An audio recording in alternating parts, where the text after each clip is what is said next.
Hello, hello, hello, and welcome. This is Her Talk Show. My name is Sabrina Victoria. I am here today with Jen, and we are going to be talking all about how to speak better than a TED Talker.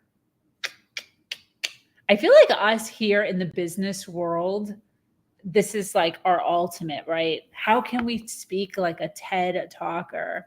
Super excited about this topic. So get comfortable as we explore all the triumphs, the challenges faced by women worldwide. We're going to be offering some insights, some inspiration, not only to fuel your personal growth, but also fuel your professional growth.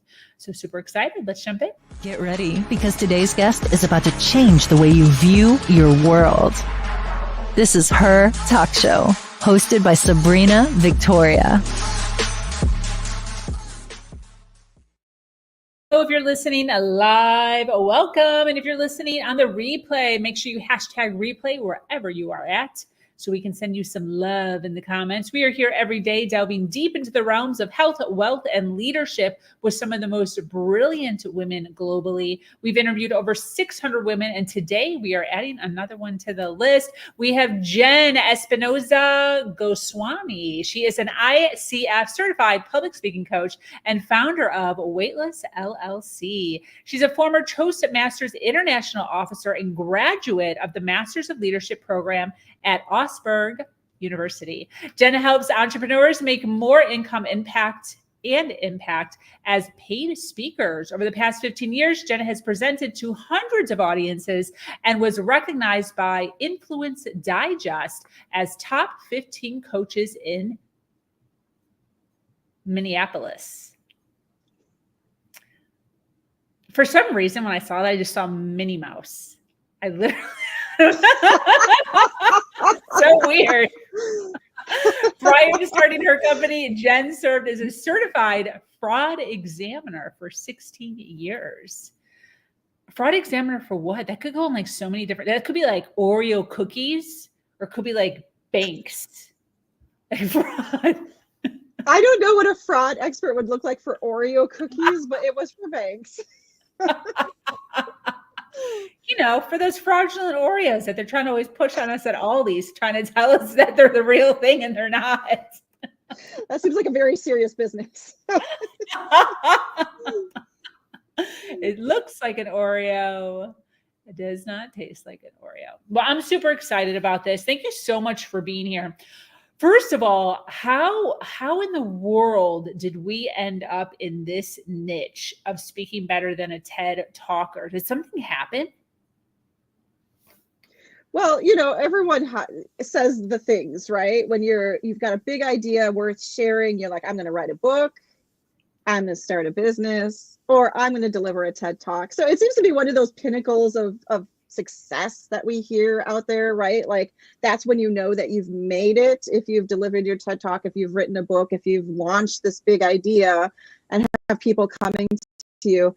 And so I think it's interesting to bring this up because TED Talk doesn't have the same significance today that it might have had when it first was created. And now, you know, of course we have different versions of TED, like we have TEDx, we have Ed Talks, which are very similar, but for an education audience. And so I think it's important to understand that it's not always the one speech, in this case, the one on the big red dot, that moves the needle for us in terms of the idea we have that's worth sharing. So that's why I like to kind of bring it up and defraud these ideas around what TED could or could not do for you. Totally. Before we dive in, is there another stage that's like overshadowing them right now? Like somebody was talking about Vantage the other day. I've never heard of that. I've not heard of Vantage either, but you know, there's lots of other options. Like if you're international, Josh Talks is something that's very popular in India.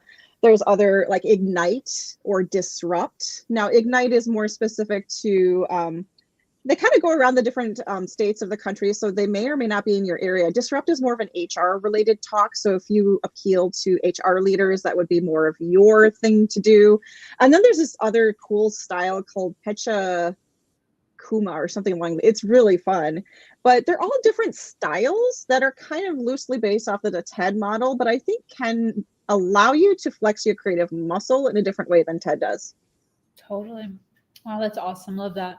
So first of all, as far as speaking, as far as TED or any other platform, why do you think public speaking is the best way to grow our businesses as business owners? You work with people you like, right? You trust people that you hear, see, and can almost touch. And we have all been at the tail end of some sort of cold email, cold DM, someone reaching out and trying to get us to purchase something from them, right? And half the time we're like, is this a bot? Is this an actual person? We don't know the answer to that. Now, if you're a public speaker and you're standing on a stage, you're as real as it gets. There's nothing more authentic than standing in front of a group of people and they know that you're a real person. So let's, call that out first of all. If you're hiding behind, written text and things like that, it could be AI generated for all anyone knows. And we want to be real, authentic people in front of the people that we're sharing and building community with. So that's why public speaking definitely elevates you above some of those other ways that you could generate leads in your business. But it's also a way for people to understand who you are and what's important to you. Now, you and I both know, Sabrina, that, we have big ideas and we want to bring these ideas out, but people don't connect with us until we can have a good conversation on those ideas. And I consider public speaking to be the beginning part, the icebreaker conversation in terms of why we are so passionate about what we're passionate about. And what better way to do that than to share exactly why it's an important thing for your audience to pay attention to. And you can do that through public speaking. Yeah, I totally agree with that. And I love how you're talking about the easiest and closest way to become likable, because I do think that is an issue. We were just talking about that actually at a TEDx, small intimate saloon. And we were talking about the internet and social media and how we feel so close yet so far away, and the importance of making sure that we're still interacting in person. Somebody had brought up how when they went off of social media, she did like a 6-month social media cleanse. And she said during that time, more so than ever before, she felt this urge to like leave her house because she was all by herself. She had no interaction with anybody, and how that social media can fill that void. But in what way is it filling the void? Like, is it really filling the void with like authentic relationships, or is it kind of like subpar relationships? So totally agree with yeah, this. when you think about and you think about it, right? We have like 1,000 or 2,000 or 3, whatever your number looks like on social media, your connections. We literally cannot connect on an individual basis with that many people in any amount of time that's available to us. So they're connections, but are they friends? Are they colleagues? Are they people who got our back? We don't really know that. And it's impossible to do that in real life. So I think in some ways it makes us feel better about ourselves, but in other ways it makes us feel like, but there's nobody I could really talk to about this thing that's really important to me. Like, I can't talk about that. I can only talk about these surface level kinds of things. So I love that you brought that up. Yeah, absolutely. As far as stages go, and especially with TED, there's a lot of rules and regulations around TED, around TEDx, and what we can talk about, what we can't talk about. Are there any disadvantages, or are there any negative things that could come from being on one of these stages? Yeah, it's interesting you asked that, because I think a lot of us think it's the gold standard, right? Once you're on the big red dot, everyone's going to watch you, you're going to go viral, all these amazing things are going to happen. But I was talking to a colleague the other day, and she delivered a TED back in 2016. She even shared the link with me. But when I asked her, I didn't notice this TED Talk listed on your social media. She's like, yeah, I don't share it with anyone. I don't share it with anyone who doesn't ask me for the talk. And I'm like, well, why would that be? And she's like, well, I just didn't really like how it turned out. I didn't really I don't talk about that anymore. I felt uncomfortable. It was my first attempt at doing these things. So if you're someone who's just breaking into public speaking and TED is like your gold standard, but it's also your first major attempt on being in stage, is that really the right vehicle for your message? You're limited in what you can do on the TED stage. Whereas if you choose your own stage and collaborate to get to that stage, you're not limited. You have more time than 18 minutes to deliver your message. It's very difficult to deliver a well thought out message in 18 minutes. That's why people rehearse for months and months. There's also the timeline it takes to be accepted to that TED stage. And it could be anywhere from 38 applications minimum to be accepted. And then you have to audition in front of a panel of judges. So you may not even be accepted after that audition. Can you spend the next 1 to 2 years prepping for that application process, getting accepted for the audition, doing the audition and being accepted, and rehearse and deliver the talk? That's a huge time investment. So you're extremely limited, and they have a specific format they want you to deliver, usually with slides. They might help you a little bit with the blocking and staging. So if you come from a performance background, you know what blocking and staging means. It means how you place yourself on the stage. They might help you a little bit with that, but it's very minimal type of support. And it's kind of an important stage. This might be the first time people are being video recorded professionally. And so I think a lot of people think, well, you don't know the ins and outs of everything that talk gives you. And it takes time to publish that video. And you may not like the quality of the video. I was talking to some other folks who did their TED Talk because TED was still going on during the pandemic. Unfortunately, the video quality was horrible. They had to reschedule. There's some other challenges going on from a technology standpoint. So yes, it's great. It's an opportunity, but it's not great because there are things you absolutely cannot do once you're accepted. And it takes a long time to get to that stage. And even then, you may not go viral. Less than 3% of people who deliver a TED Talk end up getting over 10,000 views. So it may not be the secret sauce to getting viral. Yeah, totally. I was just recently on a TEDx stage, October 2023, and I looked it up and they said the average views for a TEDx talk is like under 100. Yes. And there's some mysterious process in terms of how they determine whether they're going to promote your TEDx video to the TED channel, because the TED channel has a different reach than the TEDx channel. There are 2 different channels for that. And nobody knows what really goes into that, but it's probably who you know at the organization. Wow. Yeah, definitely. My goal is to hit 10,000. I have a goal for exactly 1 year. So it went up January 8th. So by January 8th, I want 10,000. I'm at 7,000 something. Oh, we're so close. We got to bump it up, folks. Let's bump it up. I have a little method to the madness that I am using to slowly get those views up. But I'm on there every single day. I'm commenting. I am promoting it to hit that goal of 10,000. I do want to ask, as far as, speaking better than a TED talker, when you say that, what are some of the attributes that a TED talker has that we're so enthralled with, that we're so just drawn towards? Well, these are people who have an idea worth sharing. That's why they're on the TED stage, right? And that's why their application was accepted. So, and I'm excited to watch yours as well and participate on that. But it is an idea worth sharing. Now, I have heard some talk in the industry that coaches may not be as accepted as regularly today as maybe they were back in the day, because there's some fears around promo and things like that.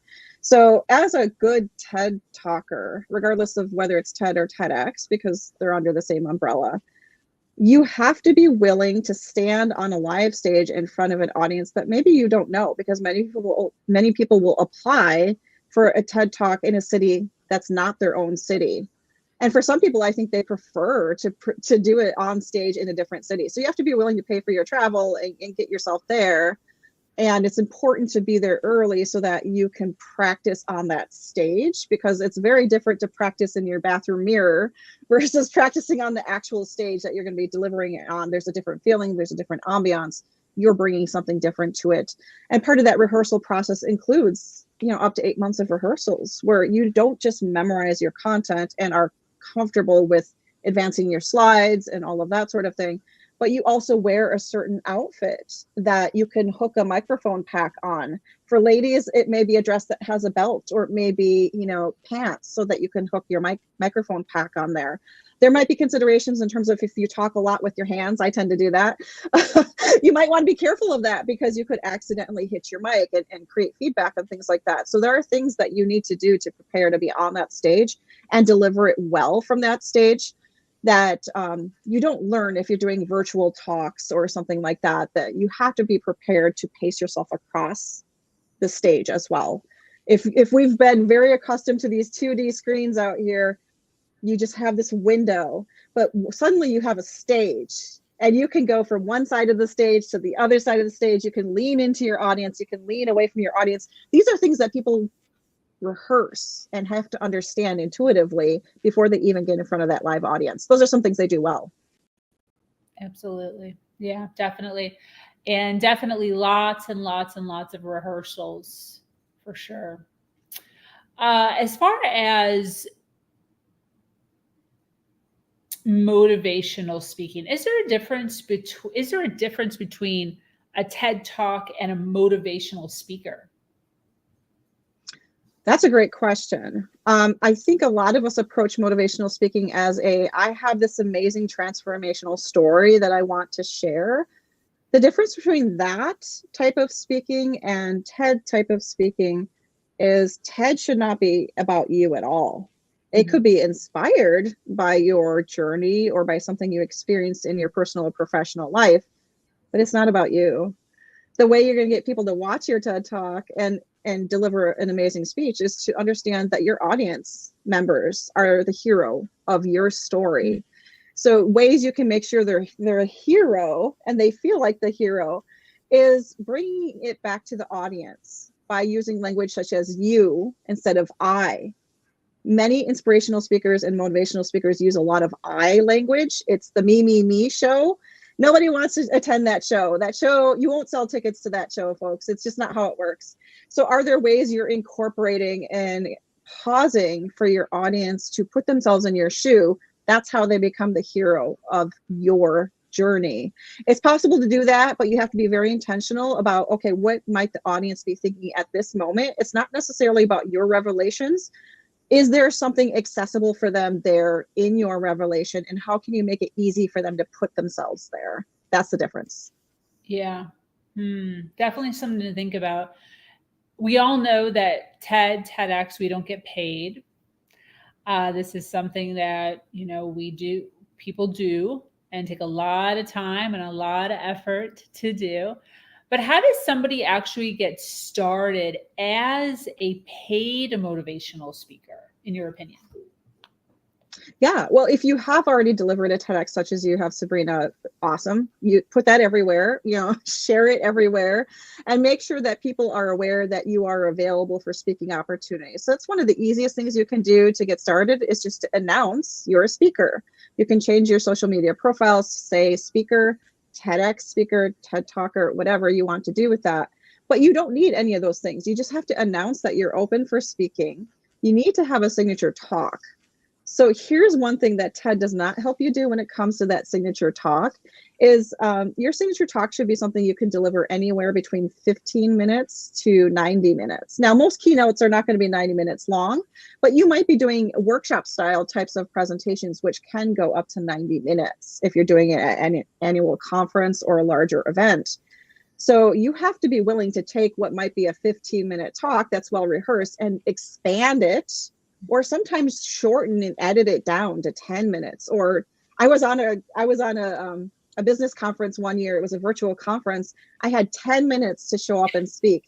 And at minute 6, the host chatted with me and she's like, can you please cut it short? We're running over time. And I'm like, I have to cut down from 10 minutes to 7 minutes now. Like I have to somehow finish in the next 45 seconds. That's awesome. I was able to do it though, because I was that rehearsed and because I help clients with a framework. So your talk has a certain framework and there are certain stories that you decide on. There are certain lessons you decide on and transitions for the audience to catch up to you. that you incorporate as part of the framework, but you are able to flex and adapt that speech regardless of what's showing up for you. We know that conferences run long, right? Sometimes speakers go over time. And guess what? If you're the speaker who goes after the person who's over time, you have to adjust your timing so that the event planner looks good. So these are some of the things that you don't experience in TED, right? Like, you have so much time, they cut off your mic and that's that. It's different when you're delivering for a client who paid you $5,000 to show up there. They're expecting you to meet their criteria, and that criteria can change. So you have to be willing to show up on stage, deliver it in however much time you have allotted to you, with or without technology. A lot of professional speakers do not use slides, do not use technology of any sort.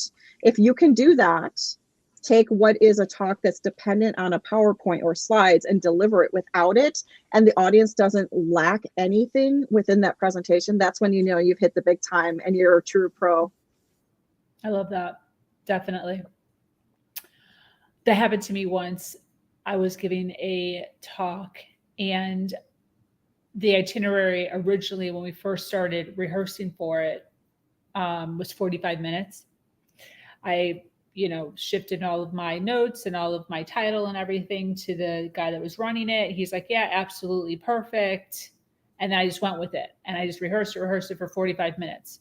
I'm on stage like 2 months later, in the middle of my talk, like going at it, just so excited, and I'm right on schedule. Everything's looking fabulous. 35 minutes in, I see him in the back going like this to like wrap it up. Yeah. And like the finale is the last like 5 to 10 minutes, right? You start wrapping it up and then you like bring it back around, and there's like a moral to the story and it's motivational. And he's literally like, wrap it up right now. Yeah. Like you're done right now. So I did what you said, where, you're like, yeah, it wasn't really that big of a deal because I had gone over it so many times. So it didn't have at all close to the impact that I would have wanted it to have, but I was able to shift very quickly and close it up. And I talked to him afterwards, and I guess what happened is they had added in a speaker, which I didn't know, within that 2-month time period.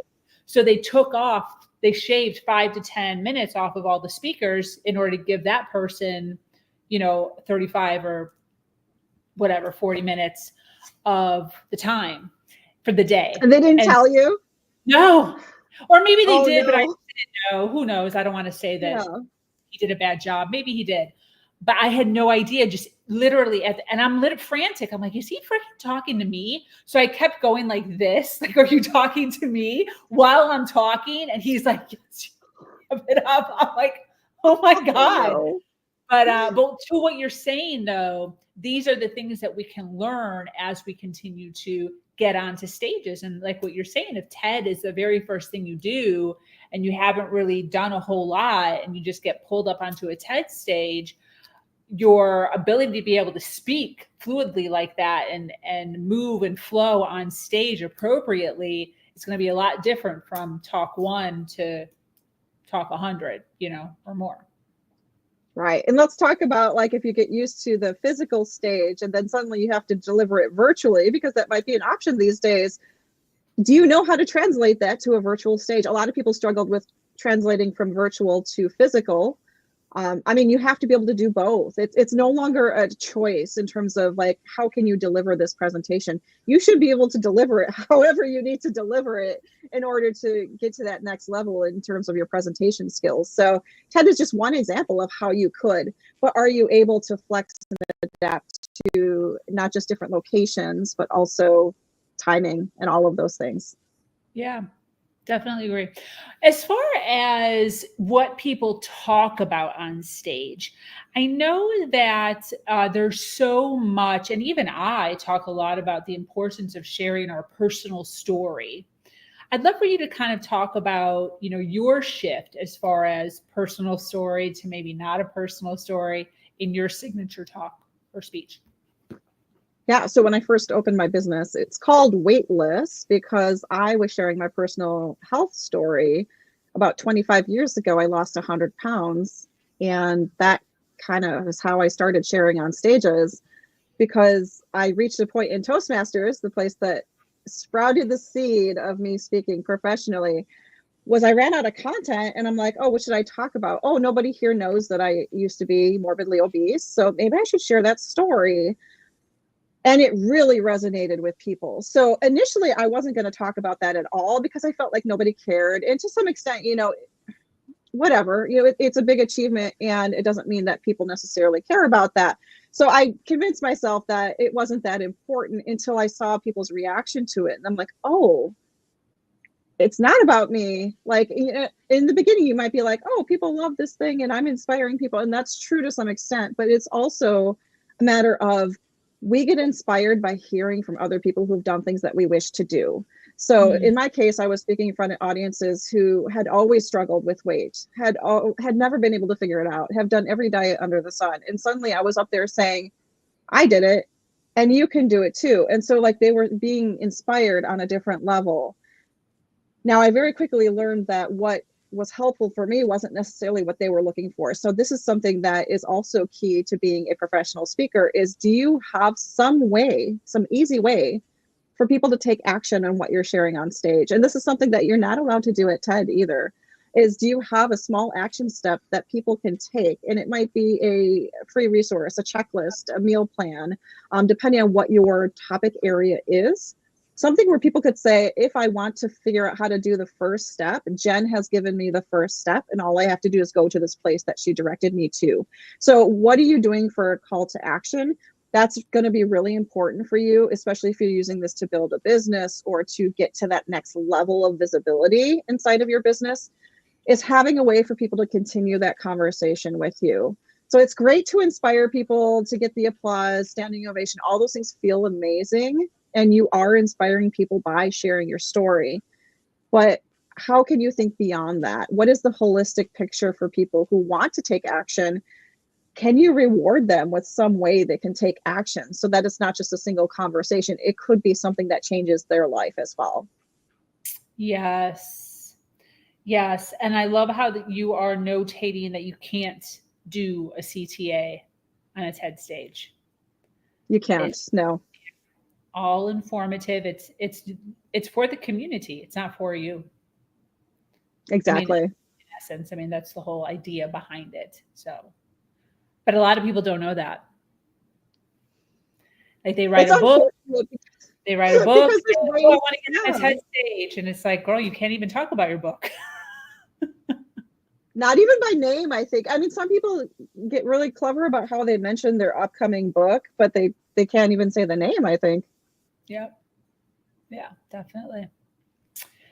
Wow. Well, this has definitely been super informative. I so appreciate all of this.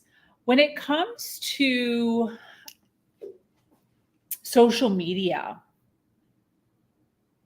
how do you or don't you use social media to help with your speaking engagements? What's your advice for that? So if you follow speakers on social media, what you'll notice them doing is posting survey feedback from their last presentation and or thanking the organizers who hired them to come onto their stage. So that's typically what you'll see. You'll see the post speaking on social media. Now that serves a couple of purposes. You're showcasing that you're out there on stages and people are hiring you to provide your content. Sometimes you're referencing your content specifically in case they want to hire you for their stage. There aren't a lot of things you do on social media to get speaking applications except for call for speakers. So hashtag call for speakers.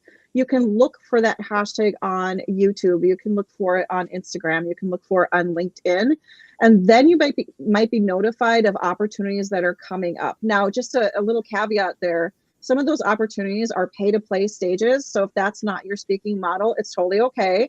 You don't have to go for those opportunities. There are stages that will pay you to show up on the stage, or stages that you collaborate and add value to, but don't necessarily get paid unless you upsell into a program.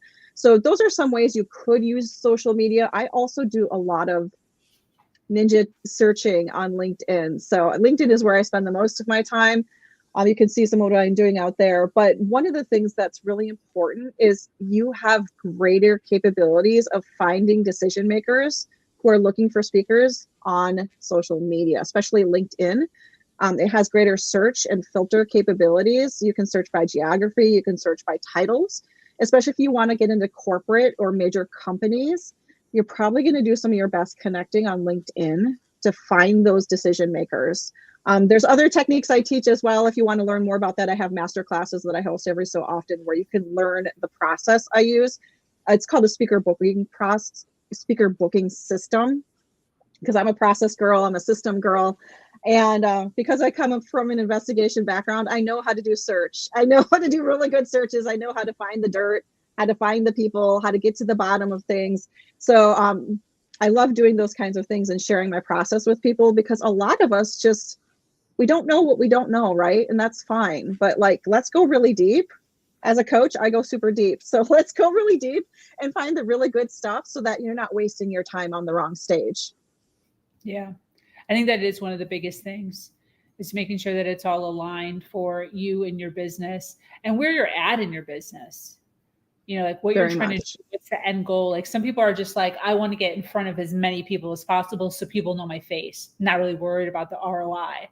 But if you're really worried about like the money coming in, then, you know, certain stages just aren't set up like that, you know, so finding what fits your modality for where you are in your business at this moment, because we shift and change. Yeah, I've talked to so many clients who said, Jen, I am appearing everywhere. I've been on this summit, I've been on that event, and I'm still not getting clients. If that's happening to you, maybe it's a matter of not finding the right stages. Great advice. And I have heard that too. Great advice. And to that point, for anyone here, by the way, we have a ton of people watching live.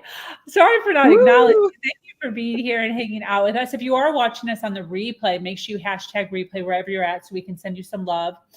To go along with that, as far as not necessarily getting clientele from the stages, we have to also recognize the time of which we are in our environment with long form versus short form content. And unfortunately, people aren't watching long form the way that they used to. So we have to be diligent, whether you want to do it yourself or you pay someone to do it. But we have to start getting more diligent about creating short form content out of our long form content in order to pull them in to eventually watch the long form. But you got to pull them in with the little commercials. It's just like any business, right? McDonald's pulls it in with a little 10-second, 30-second commercial. Then they get you in the store, right? They get you in with the Big Mac. Then they get you in the store. Then they're like, here, have a drink. Here, have a fry. Here, have a cookie. Here, have a couple burgers. That's where they're actually selling you once you get into the store. So we have to be the same way. We got to be pulling people in with just little commercials, then get them in to see the big thing to sell them whatever it is you're trying to sell them. Great. Speaker commercials are your speaker reels. So if you don't have a speaker reel yet, that's your commercial. That's your commercial to your big idea, to who you share it with. So if you want information on that, that's something I've finally expanded into this year. I've been speaking for a long time, but I finally got my own speaker reel professionally done by an awesome local videographer here. If you have speaking footage already and you don't have a speaker reel, that's your commercial. It's usually 3 minutes or less. So make sure they have a way to sample you before getting the full enchilada, if you will. Do you have a voiceover over your speaker reel? Or is it music? I do not. No, it's just me presenting. It's you presenting on several stages or one stage? In this case, it was just one stage. A lot of my clients don't allow me to record, so it was a setup stage. Very cool. That's good. Good for you. Well, this has been delightful. I took a ton of notes. Thank you so much for being here, hanging out with us. As far as where can people find you, people who are resonating with you, people who are getting a really good idea of what you do, who you are, where can people find you? Yeah, the primary spot, my digital home, is weightlesschronicles.com. Otherwise, find me on LinkedIn. I love connecting with listeners, so please send me a message and a quick hi if you connect with me on LinkedIn. And if LinkedIn is not your thing, then you can also find me on Instagram, Jen with 2 N's, Spin Go. I love that. And who specifically should be reaching out to you? Who do you help?